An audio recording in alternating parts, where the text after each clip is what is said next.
الحمد لله رب العالمين والعاقبة للمتقين ولا عدوان إلا على الظالمين. Abekitiibwa abali ku mukutu, ntandika n'ekiramuso kya Allah w'ekitiibwa kye yatulagira tubeere nga tutandika nakyo nti assalamu alaikum warahmatullahi wabarakatuh. Sosa okutendereza Allah w'ekitiibwa n'ensaba eby'enjala n'emirembe bibeere ku kitibwa nabbi Muhammadin sallallahu alaihi wasallama. Olunaku omusomo gwaffe ogwokubiri ku shaitan. Omusomo gwaffe ogwokubiri ku shaitan twakomye nga Allah subhanahu wa ta'ala akolimidde shaitaani era n'agigoba mu kusaasira kwe okutuusa olunaku lw'enkomerero. Nga ntandika okusoma kwaffe kuno, njagala naawe obeeko kiweeyigiriza ku shaitaani eno etutawaanya, osobole okufuna amaanyi agagikuba ng'ogimanyiiko. Shaitaani rajiimi, Allah yagitugamba nti mulabe waffe, naffe tugifuule mulabe waffe. Era buli nsonga yonna ekutawaanya, suspect asooka olina muntu kumanya nti shaitaani. Shaitaani buli waliwo obuzibu ebaawo. Kakati gwe n'otandika okutunula obubonero bwa shaitaani obwo, Allah agamba inna alladhina ttaqaw idha massahum ta'ifu min ash-shaytan tadhakkaru fa idha hum mubsirun. Abatya Katonda senga shaitaani ebazingako bajjukira mangu, bagenda okulaba nga bagiraba. Kakati shaitaani bw'emala okukolimirwa olw'obutavuunamira Adamu, yatandika okulowooza ku ngeri gye yeesasuza Adamu. Neterowooza okujeemera Katonda kwe mujeemedde. Yatandika okulowooza ku nsonga eyo. Wahuna fakkara fi hattatun maakiratun khabitha wa nataka ala azza wa jalla rabbi fandurni ila yawmi yub'athun. Yatandika okulowooza ku nkwezaayo embi ennyo, naye yatula ku lulimi lwayo ng'ekozesa olugezigezi n'egamba nti omuweerezi wange ngumiikiriza okutuusa ku lunaku lw'enkomerero. Etubisanga mu surati Hijri aya 36. Omanyi omu gwe bayita Ustaz Sayyid Khutubi agamba lakad talaba an-nadhara ila yawm al-ba'th. Shaitaani yasaba okulindirizibwa okutuusa ku lunaku lw'okuzuukira. lain yandam ala khati'atin fi hadara al-khaliq al-azim. Teyalowoozaako ku kwenenya ku kisobe kyekoze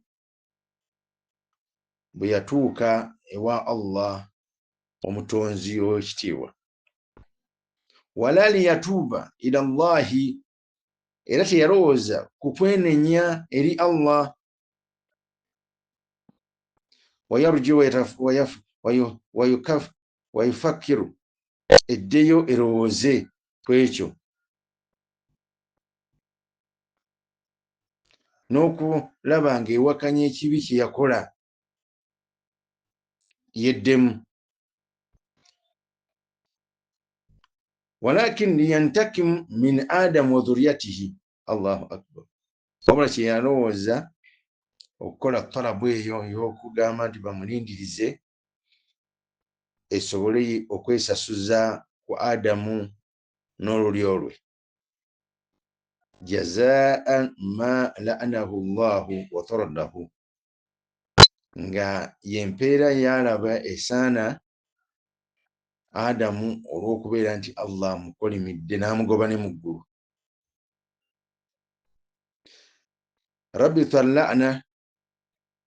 Rabita la'natullah lahu bi Adam, yasiba ekikolimo kya Allah ku Adam. Wala yarbatuha bi'asiyani lillahi, netesiba Allah okugikolimira nti kyava mu kumujemera. Buli kimu ekyagijuukako oluvannyuma lw'okujemera Allah yakisiba ku Adamu.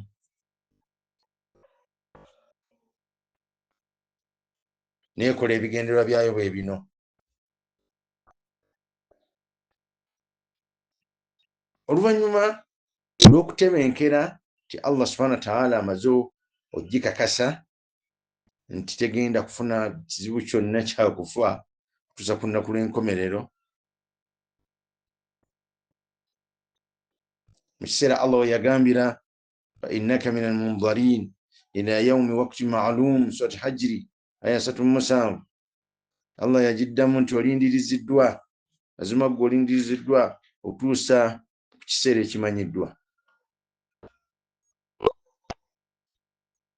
Yatandika okuteekateeka enkola yaayo gye tuli ffenna abaana ba Adamu,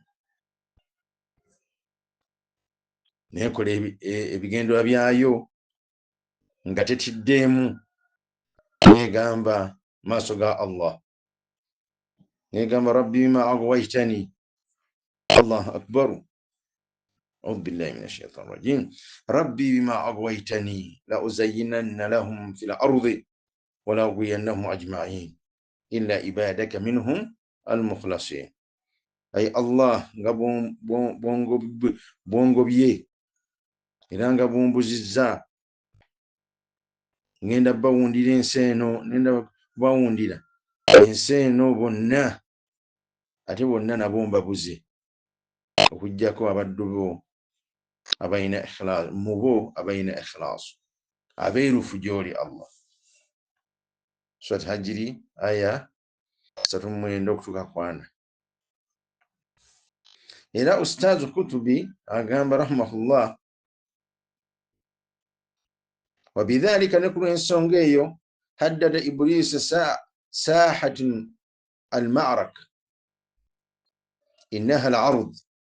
Iblisi yateekawo ekisaawe yateekawo eddwaniro nga yensi eno, nga tukke ku nsi mungweko, kubanga Allah yagamba ihbitu mwenna mukke ku nsi,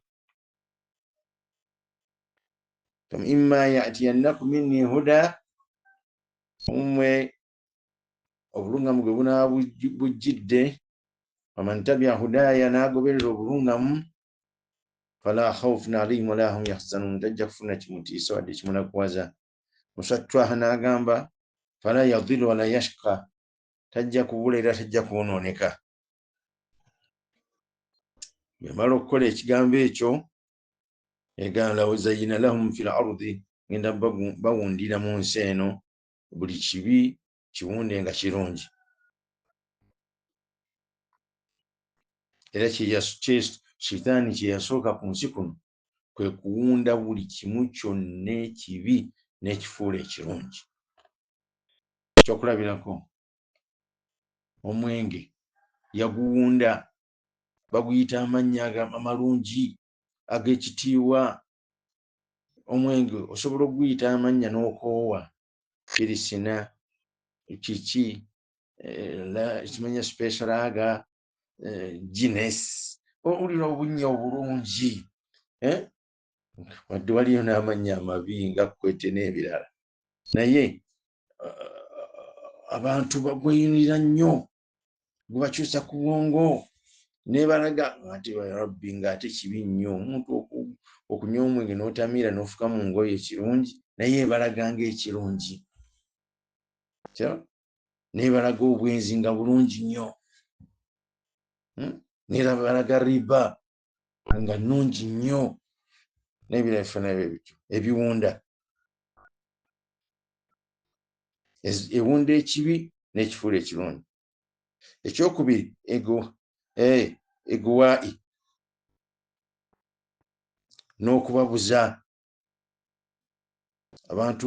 Omuntu abula nolaba nga otunuulira bannaffe ab'eddiini endala nga yabulira ddala asinza ekibumbe kukyo tusobola kukola.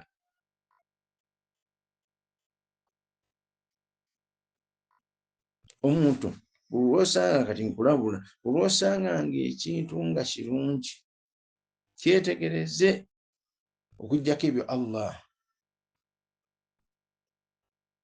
bye yatugondeza nga birungi era nabbi yatulagirira nga birungi, n'obusiraamu bwe bitakoonagana nabyo.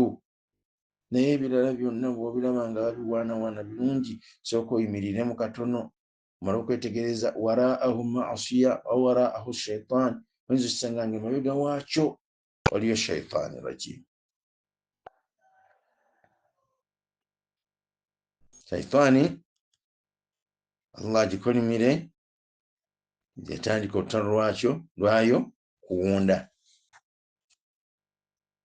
Era ojja kusanga nga abaddu ba Allah, abakozi b'emirimu emirungi, abalina ikhlaasu, nga beebalaba baga nti ekintu ekyo kibi. Ffe abasiraamu ffe tulaba ensonga eyo, n'abalala abakkiriza mu ffe okusinziira ku madaala. Kati Shaitaani etandika hajamatul ula, oluzindukizo olusooka. Lakad akhadha shaitaana ala nafsihi ahadan, Shaitaani yo yennyini yakwata endagaano gye yakola ewa Allah ng'emutegeeza liyuadiina bani adamu ajma'in, okuwalaggana, okuwalanya abaana ba Adamu bonna ng'ebatuukako ebakola ebikolobero ebibasobola okuyingira omuliro. Naye oluzinda lwayo olusooka ala adamiyyin lahadatan wiladatihi, erutandika ng'omwana yakazaalibwa.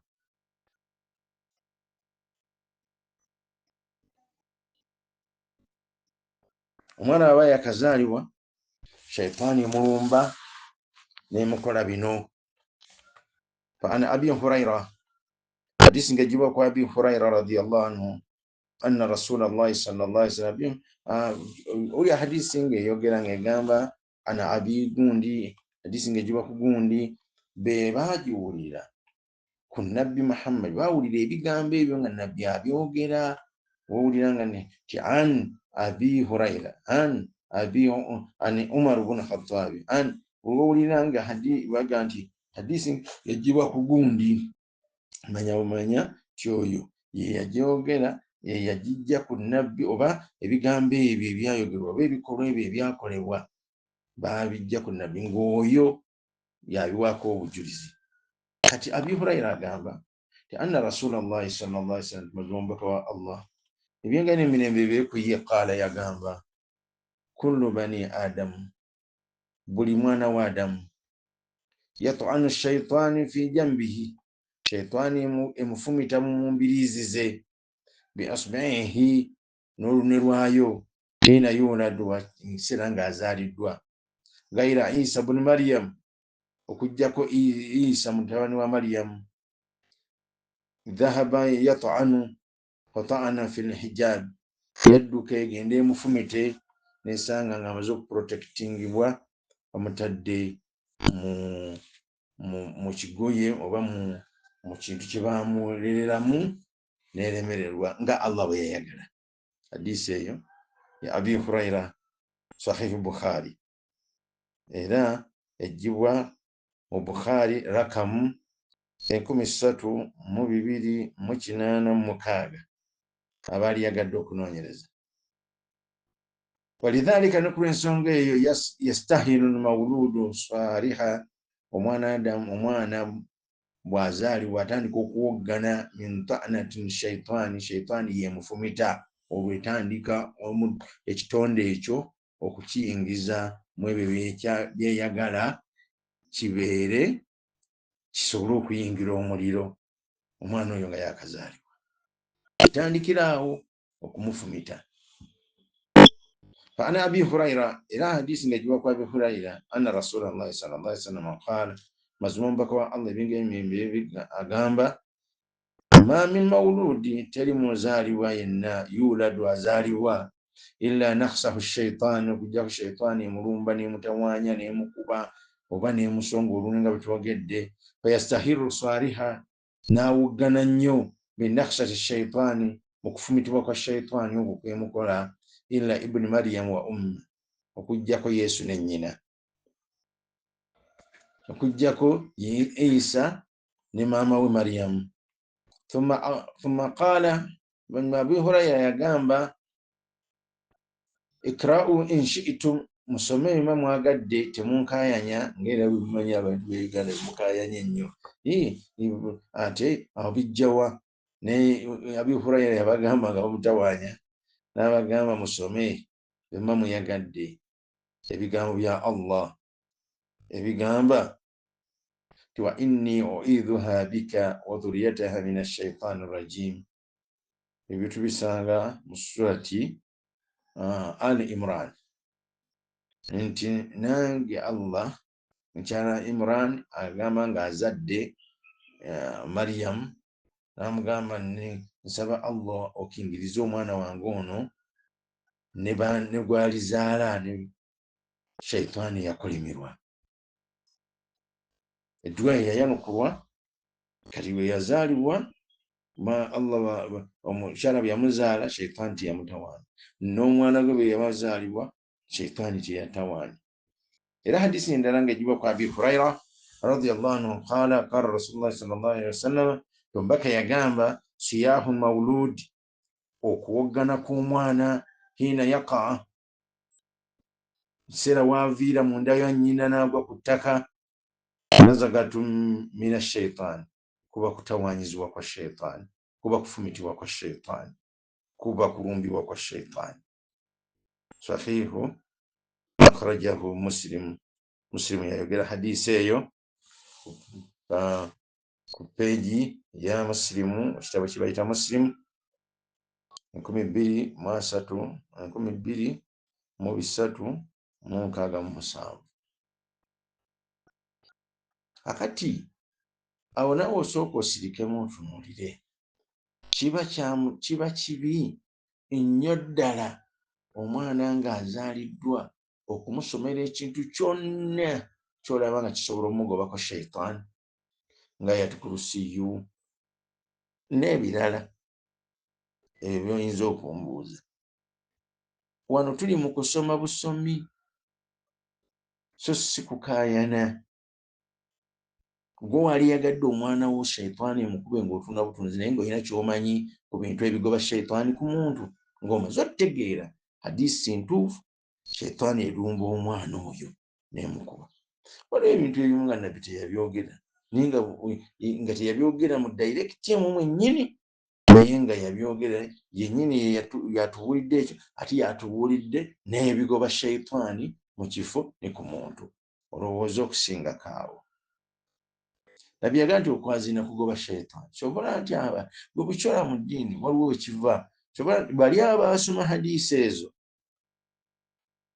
bayagala okubeera nti afazaali kale asome kul Allahu ahadu falaki nnansi oba ayati kurusiyo amana rasulu oba mwazinire olw'okwagala okungi omwana we aleme kubeera nga shaitaani mukolaki era ng'alowooza nti bw'anaaba akoze kino na kino shaitaani tebonyebonya mwana wange naye ng'ekisingako obulungi ab'ekitiibwa kwe kubeera omwana abanja mukadde we ebintu nga 5 amubanja okumusomera edduwa nga tannamufuna awo mulowooza okusingako awo nga oteekateeka okufuna omwana oyo buli lwogezaako okuyita mu fakitole ey'okufuna omwana oyo fakitole ya Mungu ng'osuubidde okumufuna omwana oyo sooka weeteeketeeke osome edduwa bisimillahi allahumma jannibna shaitan wa jannibu shaitan ma razaktana edduwa eyo nabbi gy'atugamba Muhammad sallallahu alaihi wasallam nti omuntu aba agenda eri abantu be oba otuuse okubeera ne balo sooka osoma edduwa eyo nkulu nnyo, eyo bagiyita edduwa egema shaitaani okutatawaanya mwana ng'azaalibwa. Kale osobola okuba naawaddako n'okola ebigoba shaitaani, naye bw'obeera nabbi yatuwa obukakafu nti bw'ogisoma Allah n'akugabira ezzadde, shaitaani tekola ki? Teritawaanya. Walakin hal Isa wahdahu huwa ma'suum min ta'nati shaitaan am kulli anbiyaa'i kadhalik? Ekibuuzo kijjama nti Isa yekka Allah gwe yakuuma obulema okufumitibwa shaitaani eyo, oba kiri ku buli nabbi azaalibwa?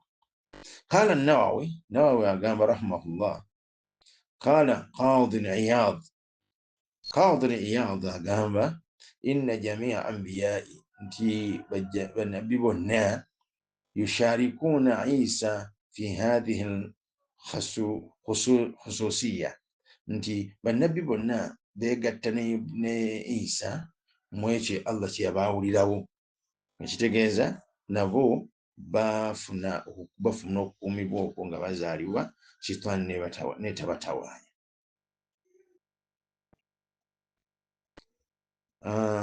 Tujja kukoma awo olwaleero inshallah, naye genda n'obugambo buno obusanyusa obuteeke mu bikwongerako okutegeera.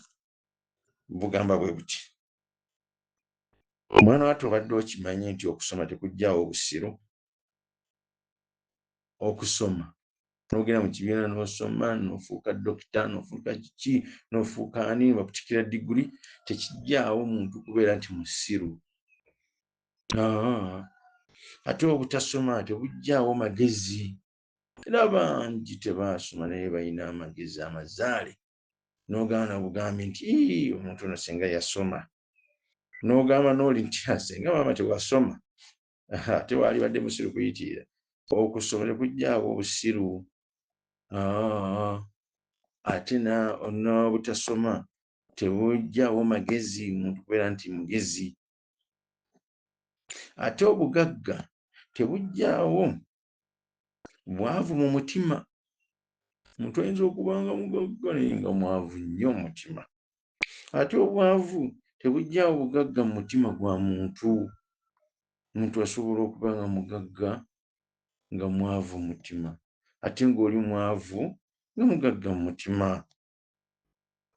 Nga bwe kiri era kyokuwasa tekuggyaawo omuntu okubeera ng'awasizza, tekuggyaawo bwenzi. Ate tekitegeeza nti buli atali mufumbo mwenzi. N'akasembayo, oba toyagala kutawaana, tawaana nnyo oleme kutawaana. Nsaba Allah ekitiibwa atukuume, atuwa obulamu obulungi, atuwa okwagalana, okusonyiwagana, okutegeeragana, okusaasirigana, kuyambagana, ffenna tubeere nga tujja kuyingira ejjana.